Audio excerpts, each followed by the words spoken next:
që është më tepër një lloj amnestimi i represionit serb ndaj popullatës civile në Kosovë, për shkak se po ndodh ajo të cilët edhe ne nuk kemi dashur ta besojmë se do të ndodhte, faktikisht viktima të gjykohet për të bëmat të cilat me shekuj dhe sistematikisht i kanë bërë represori serb në këtë rast, dhe duke gjykuar këtë tribunal si të parin e llojit vet edhe në suaza ndërkombëtare, sigurisht që ne si shqiptar duhet ta dënojmë këtë lloj gjykimi që u bëhet krerëve të UÇK-s, shkaku se këtu nuk po njollosen vetëm figurat dhe kreu i UÇK-s, mirë po gjithë ajo luftë e drejtë për çlirimin e Kosovës. Këtu në sa i përket edhe Maqedonisë së Veriut, faktori shqiptar këtu, por edhe Shqipërisë dhe gjithë shqiptarëve në rajon, por edhe në botë kudo që janë,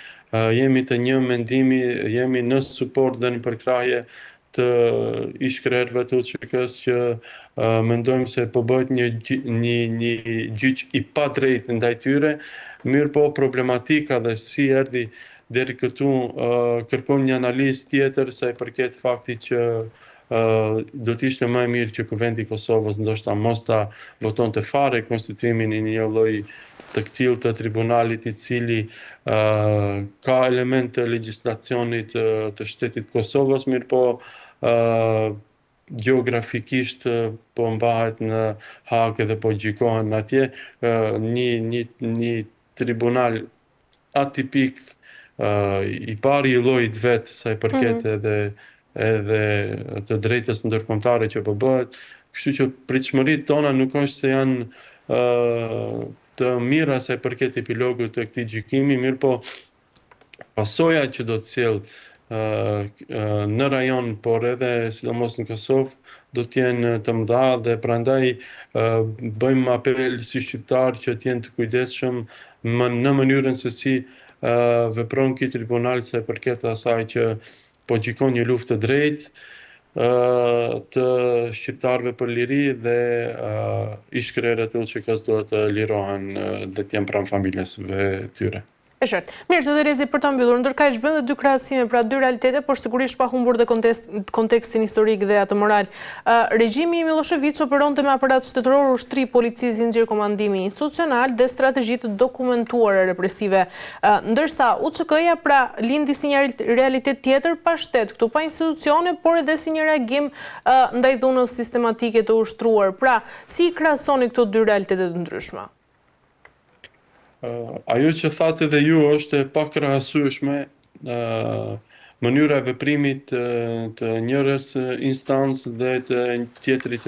formacion, do kisha thënë, çlirimtar të UÇK-s. Mirë po, ajo që vlen të thuhet është që me sa e kam ndjek edhe unë procesin në Hag, thuajse askush nga dëshmitarët nuk ka lënë të kuptohet apo nuk ka dhënë informacione të besueshme se ndonjë thyerje e ligjeve të luftës e pretenduar se është bërë nga formacioni i UÇK-s ka ndodhur nga zinxhiri komandues i një organizate të atill jo shumë mirë të konsoliduar, do kisha thënë si formacion edhe ushtarak, mirë po nuk ka askund fakte se krerët e UÇK-s kanë pasur ashtu urdhra edhe për ndonjë pretendim për ndonjë thyerje të ligjeve të luftës apo thyerjeve të ligjeve ndërkombëtare sa përket procesit të luftës, kurse ka hëna e tjetër, përveç presionit dhe tentimit për pastrim etnik bërë nga Miloševići në Kosovë, të kemi parasysh kanë funksionuar edhe grupe para-ushtarake të cilat njihen për krimet makabre që i kanë bërë edhe në Bosnjë, por edhe në territorin e Kosovës dhe gjithë aparat luftarak dhe shtetëror mbi popullatën civile të pambrojtur i ushtruar dhe në fund të epilogu del që fare pak tribunali ndërkombëtar ka arrit që të dënoj këtë kriminal të luftës, ndërkaq një formacion ushtarak i krijuar për mbrojtje të popullatës civile dhe për sigurimin e pavarësisë së shtetit të Kosovës të gjykohet në këtë mënyrë është e padrejtë, e pamoralshme dhe një lloj i ri i asaj që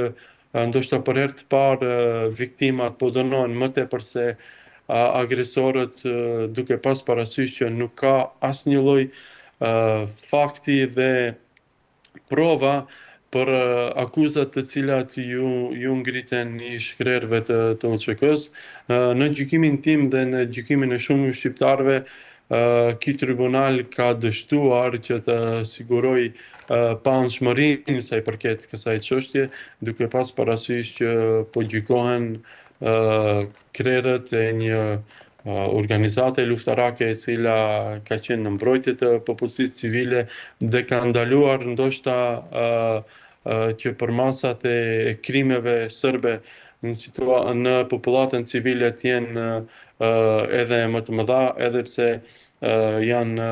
makabre dhe të panjohura deri më tani edhe për librat e historisë, për nënqedhin e Ballkanit, por edhe për kudo në botë. Dhe në fakt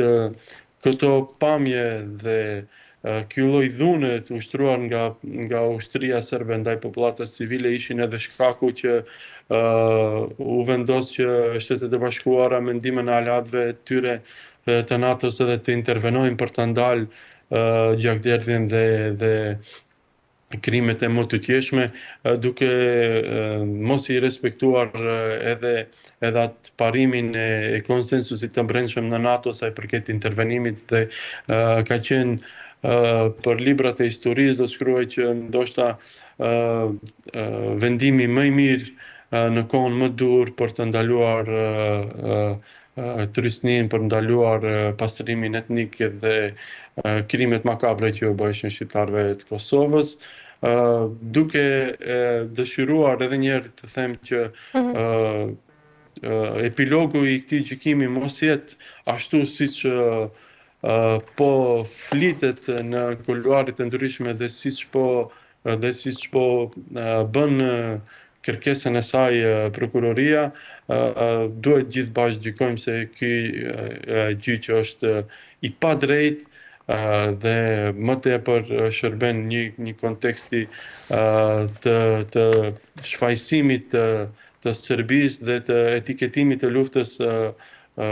çlirimtare shqiptarëve si një luftë e cila i ka thyer rregullat e ligjit ndërkombëtar të luftës dhe ka pasur pretendime se po bën krime dhe jemi gjithë bindur që ky nuk ka qenë rasti, edhe provat janë shumë të mangëta për këto akuza dhe vetëm urojmë që